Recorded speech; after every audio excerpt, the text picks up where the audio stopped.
Modern feminists are literally the destruction of women's rights. You think you gotta compete with men to be equal? I don't need a man, I'm strong, I make my own money, I'm a boss bitch. That's not true. We are literally single-handedly destroying our feminine superpowers. We gotta learn to embrace who we are and understand that the balance between men and women is what creates real strength. We all have a role to play to make a balanced society. Women are trying to fight and compete with men is like a goldfish trying to fight a shark. It's illogical and biologically impossible. Let's accept our nature and accept our differences. We gotta embrace our softness, our nurturing side, our intuition. If a man knows he's responsible and he doesn't abuse that power, and when a woman truly embraces her qualities, they're a powerhouse. They're absolutely unstoppable. Behind every great man is an even better woman.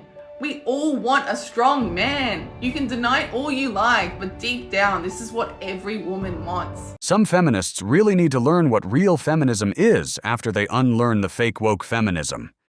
My hot take is that feminism is the biggest joke. And before you come at me, just hear me out. Before feminism, families were united. Men and women were united. They understood each other. They took care of each other. They knew how each other worked. They knew what the other person needed. And families were actually built upon loyalty, trust, and connection. Nowadays, women are told you can be independent. You don't need to have a family. You don't need a man. And the result is women are miserable because they are living a life that is not true to them. That is not something they were naturally born to do. And men are miserable because they have to choose between being single or being with a woman who never appreciates them, never respects them, and doesn't love them in the way that they need. The fact that we think feminism actually helped our society, yes, maybe it helped some women who were being abused or who were actually in devastating relationships, but for the most part, it caused a lot more destruction than it did good to our society in general. You can try and prove me wrong, but look at the statistics. It did great for the ones that pushed it, like the government. They only wanted to double their tax revenue. Quick break, fellas. Before we continue, my name is Freud. I own this channel and I run 5 other Faceless YouTube channels behind the scenes. And if you're watching this, I already know something about you. Working hard, you're putting in the hours, and the math still isn't working in your favor. Rent goes up, bills go up, the money you send home goes up, and the paychecks stay the same. Here's what nobody told you. The men who actually escape don't escape by working harder. They escape by building something that pay them while they sleep. And the single best version of that right now is Faceless YouTube channel, running on AI. Similar to this one that you're actually watching right now, believe it or not. No camera, no face, no quitting your job, just a quick asset that earn money in the background. And I'm not talking about theory, I'm talking about what I'm actually working on. Man Guide, which I personally own, has done over 300,000 and bring over $60,000 a year on autopilot. Another channel of mine posts 600,000 just uploading celebrity gossip. And now that we've automated the whole thing with AI, this one video right here actually made over $10,000, and it took less than a day to actually produce that one single video. A third channel, Sigma Trait, did $90,000 in less than 12 months. All of those channels are faceless. You guys subscribe and watch this video, which I appreciate you guys because you guys contribute to me making that money. And YouTube just paying for getting the views in those channels in general. And this is all while I sleep. This is the model. I'm running a 5-day challenge to walk you through the entire build, exactly the way I do it. By the 5th day, you have a live Faceless YouTube channel, your first AI generated video published, and a real plan to scale and have a second income. But here's the thing, I'm only running this once this week, and I don't open it to tire kicker or time waster. Before you join, you lock in your seat, it's only $39 just to make sure you're actually gonna show up to the call, you have some commitment. And it's gonna be over 5 day, 5 evening, 1 real asset, 1 serious step. Link is gonna be in the description. Lock your seat before they're gone. I'm capping this cohort because every man who joined get time on the phone with me, and there's only so much time that I can actually give to go around. Now back to the video. Ladies, I know some of y'all just can't wrap your mind around that feminism is the reason for your burnout. Listen up. Yeah, I know. 30 years ago, a family of 4 or 5 could live off of 1 income comfortably.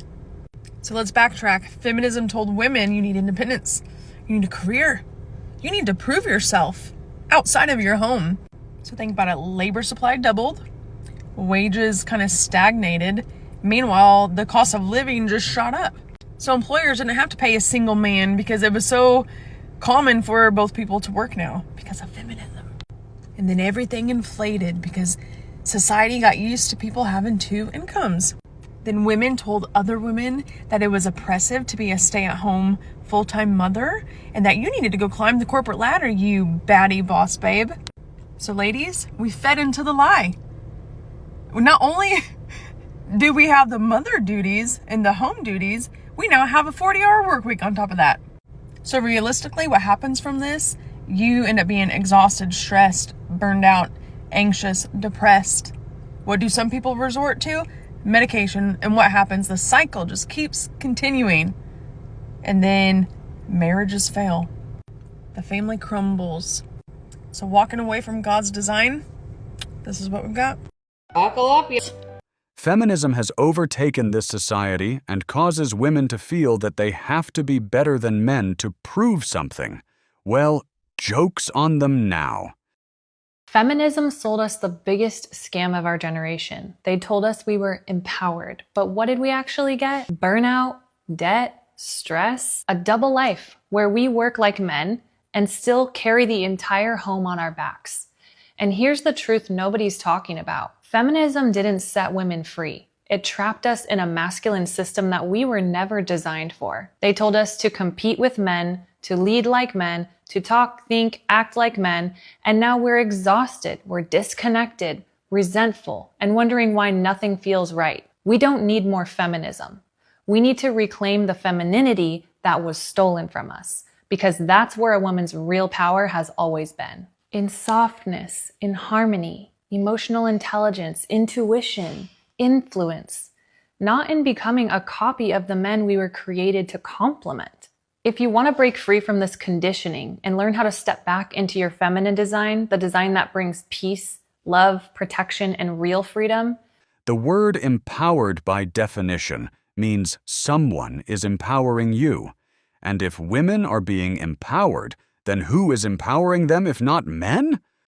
I'm 30 and I'm single, and something that I quickly had to learn while dating at my 30s is that 30 or plus year old men would much rather date women that are on their early 20s than women that are 30 or plus years old. And I think the reason for that is because when you turn 30, you hit this wall where you don't take the same shit that you used to take while you were in your 20s. For example, when I was at my 20s, a guy would say, yeah, you know, like, I just need time. I cannot be in a serious relationship with you right now. And I would go for it and I would entertain this man. If a man comes today and says, hey, I'm not ready for a serious relationship, it's like, babe, you're 30. The hairline is going back. Like, what else do you need time for? So I quickly had to realize that I'm probably going to be spending a lot of time single, and I have to be okay with it because I cannot go back to my 20s. I also don't want to. I love being 30 and the maturity and consciousness that I have now. So I just came from a first date, and I'm just going to sum it up. It went well, right? But how he ended the date is just like, it's not much, but I love food. So this just really spoke to me. So as we were saying goodbye, he was like, did you enjoy your food? And I was like, yes, I did. I'm going to be hungry in an hour, though. And he's like, okay, I'll send you some food to your house so you won't have to spend your own money. Helping me save money on food already, and you putting food in my belly? That's a love language for me in its own. I'm already in love. So I just came from date number 2, and it just keep getting better. And then he ghosted me. Listen, here's the thing. If you become a divorced mother in your mid to late 30s, I want you to recognize that you are going to witness other women who are similar to you, who are snagging the young bucks, okay? They are robbing the cradle. They're getting the guys who were barely alive when 9/11 happened. And that's all fine and dandy. But I'm here to tell you, as one of those bitches, that it's not all that it's chalked up to be, okay? It's actually not all that great. I mean, my family is harassing me left and right, asking what I'm doing, wondering why I look so old, standing next to this little baby boy. I mean, I got humbled real quick this morning when my mom called and said that she made me an appointment to get Botox so I don't look so old next to him. This is just the reality, ladies, okay? And I don't feel like I even look that old for my age. But listen, when it looks like you could be nursing your son and your new man at the same time, this is a problem. This is a problem, and it's become a problem for me. So I made the decision to start dating again.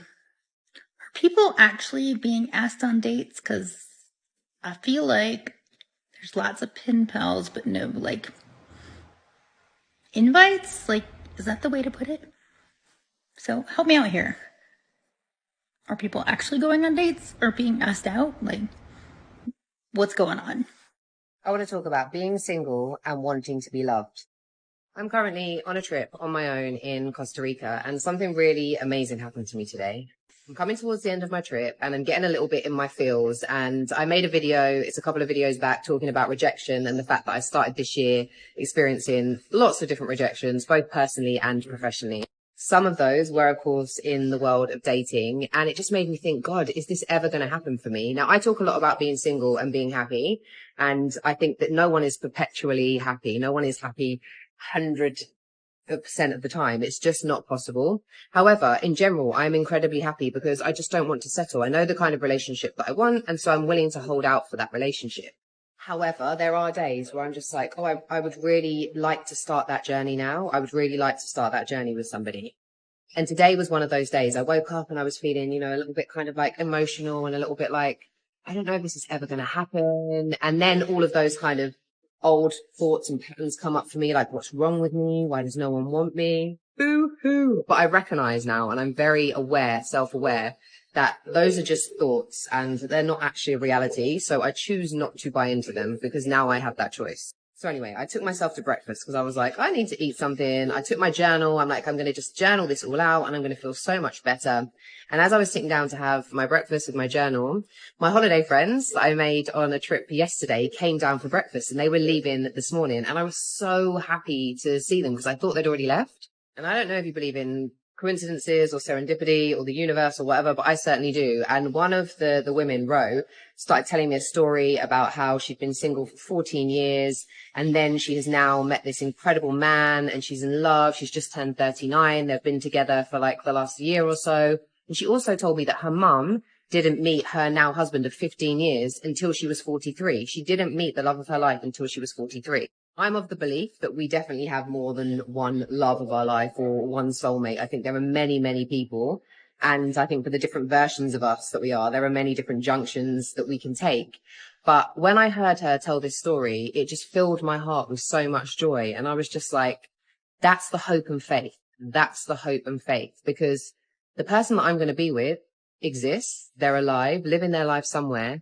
And when the time is right, I'm going to meet them. And that was the message that I needed to be reminded of. And that was the message that I got this morning. So whether you're male, female, if you're single and you do want a relationship, some people don't, and that's absolutely fine. And sometimes you find yourself kind of losing hope. I think it's really, really important to remember that timing is everything. Enjoy your life right now. And when you're meant to meet that person, you will. And yeah, I truly believe that's going to happen. And when it does, I'll be sharing it with all of you. Thanks, guys. Love ya. Why do they realize this too late? In their 20s, they think they will forever be young. How feminism messed up the U.S. economy and how it's actually now come back to bite modern women in the butt. Let's rewind. The modern feminist movement kicked off in the 1960s. The goal was fair wages, equal opportunities, and legal protection. Great, right? They told us that the first wave gave us the right to vote, and the second wave brought us into the workforce. Here's where it gets a little bit sticky. During the second wave, the message shifted. It wasn't just, you can work outside the home. It became, you should. Or you must if you want to be respected. Doing nothing but staying home and cooking and cleaning and raising children, that was suddenly less than. So women flooded the workforce around this time. They were told they would get more financial freedom, more independence, and of course, more respect. But when millions of women started working full-time, it didn't just change individual families, it changed the entire economy. Suddenly, two incomes weren't just nice, they were expected. And that's where we get into the two-income trap. This is a book written by Elizabeth Warren, who is not exactly a conservative voice, but she actually articulates this situation beautifully in her book, The Two-Income Trap. She argues that when both parents started working, the cost of living adjusted. Homes in good school districts, prices went up. Childcare, through the roof.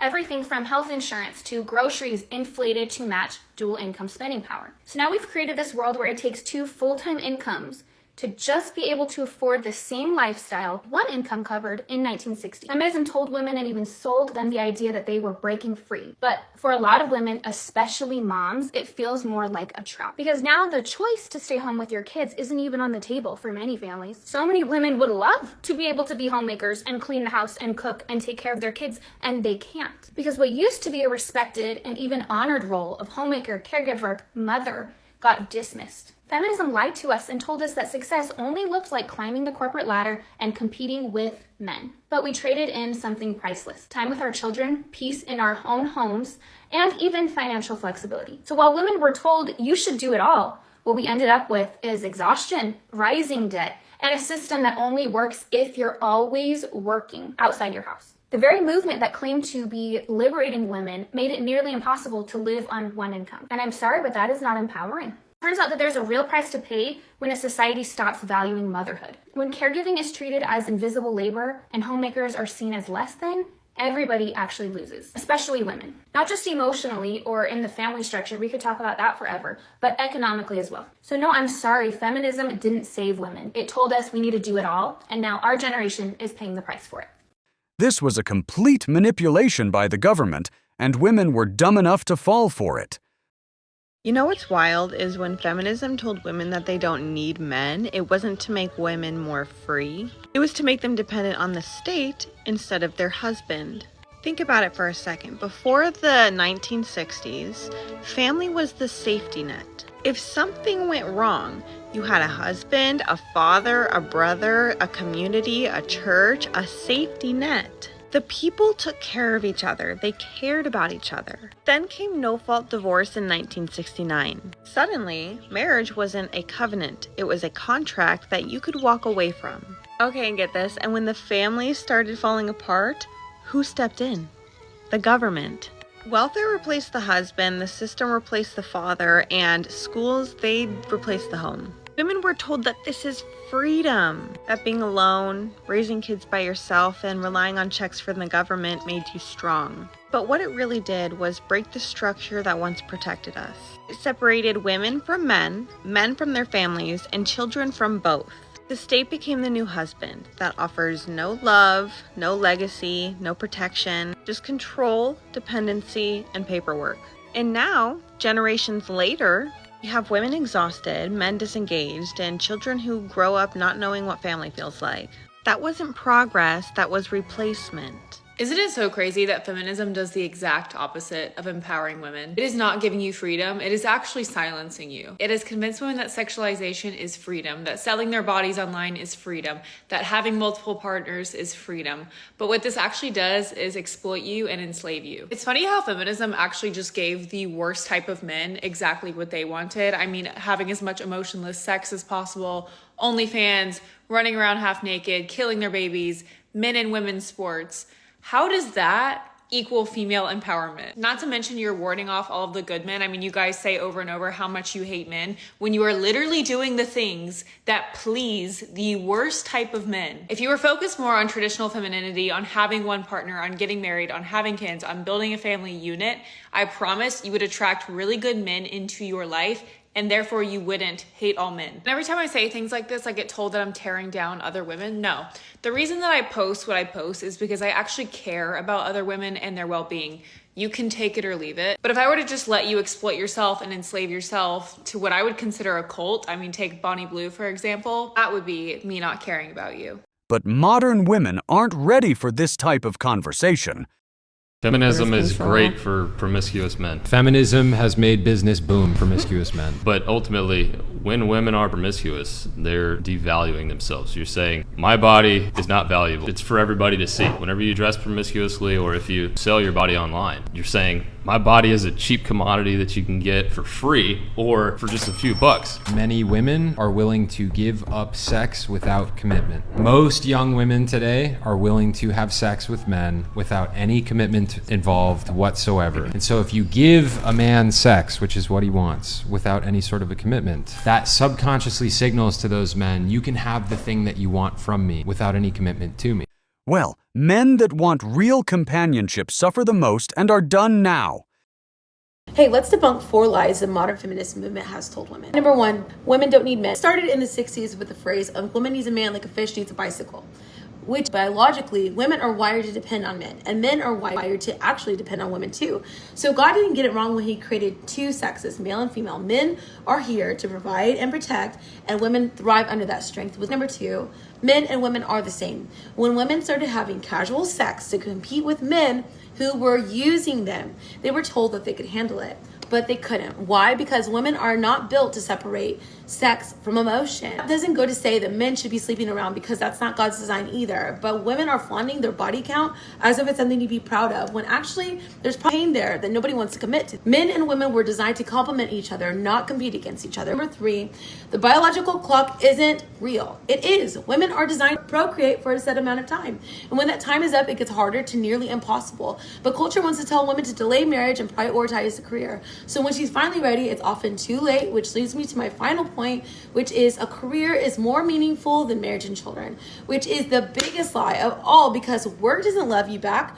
Work doesn't build a personal legacy that will outlive you, and won't sit at your bedside when you're sick or hold your hand on your deathbed, and won't tell stories of how you impacted their life. There's no promotion that's going to fill the emptiness of going to bed alone or walking into an empty house. So flip your priorities, and maybe you're going to find what you're searching for all along is God's design, which is marriage and motherhood. You see these 65-year-old women videos going viral where they say, I walked with the feminist. I bought into the argument of being a feminist. Man was an enemy in my life. I'm 65 years old. I've never been married. I have no kids. I will never be able to experience what it is to be married to a man when I was in my 20s. The concept of feminism stole that away from me. Just because I looked at man as the enemy, and he's not. Wait until you find out that feminism wasn't actually about equality, but about getting both parents out of the home, doubling tax revenue, and letting the government raise your children instead of you. Unfortunately, the message of feminism has really been blurred. Of course, I agree with the original feminists saying that they want equality, but unfortunately that has kind of turned into sameness instead of actual true equality. It is almost virtually impossible for a woman to choose to stay home or for a family to survive off of one income. And it's all because instead of promoting this idea of equality that women should be treated as equals, we have promoted this idea that women should be treated the same as men, and that is not the same thing. Now, because our society and culture has accepted this idea of sameness, that men and women are the same instead of equals, our government, our culture, our society treats women like men, and we wonder why we are treated like absolute crap. There's no maternity leave, there's no benefits, people treat pregnant women horribly, people treat women in general horribly, people treat children horribly, and it's all because of these ideals. Modern feminism has really just turned into this beast that has bit women in the butt, and we are suffering because of it. Instead of valuing women as they are, it turned into women's value being centered around how well they can mimic a man. We are creating a society that women are not happy in, right? We've suddenly allowed radical feminists to convince us that we should want to be just like men, that we should want to climb the corporate ladder, that we should not aspire to having kids. We routinely cover that sort of a conversation that's happening across various podcasts where they're making it seem like the aspiration to want to stay at home is something that should be frowned upon. So I'll ask the question, what is the value of a woman today? What is sacred about having a woman? If you're a man and you're looking and you're saying, I want to marry somebody, what are the attributes that you should be looking for? Are we offering that anymore? We now exist in hooker culture, right? The sex is free. It's promiscuous. We want to put our bodies on the internet.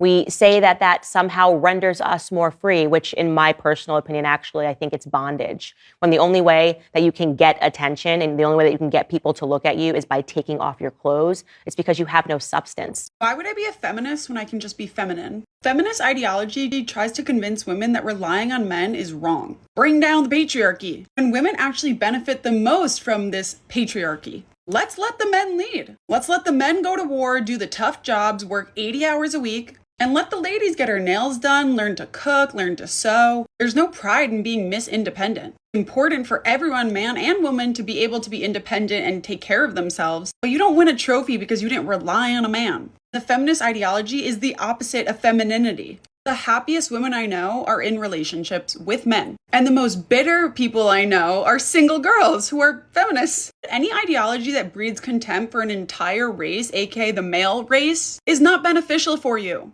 The feminist ideology tells women to take charge, which literally doesn't let men act as they should, being masculine and manly and leading. So I'm honestly not surprised that a lot of these feminists have had bad experience with men because they probably kneecapped every single thing that made that man masculine. So this is your sign to ditch the feminist movement and embrace femininity instead. This is all there is to be said at the end. Women need to wake up and leave this narrative. Thanks for watching, brothers. Remember, stay focused, stay free, and keep walking your own path. If you found value in this video, drop a like, share your thoughts below, and don't forget to subscribe for more content on self-mastery and independence. Until next time, walk tall. Stay true.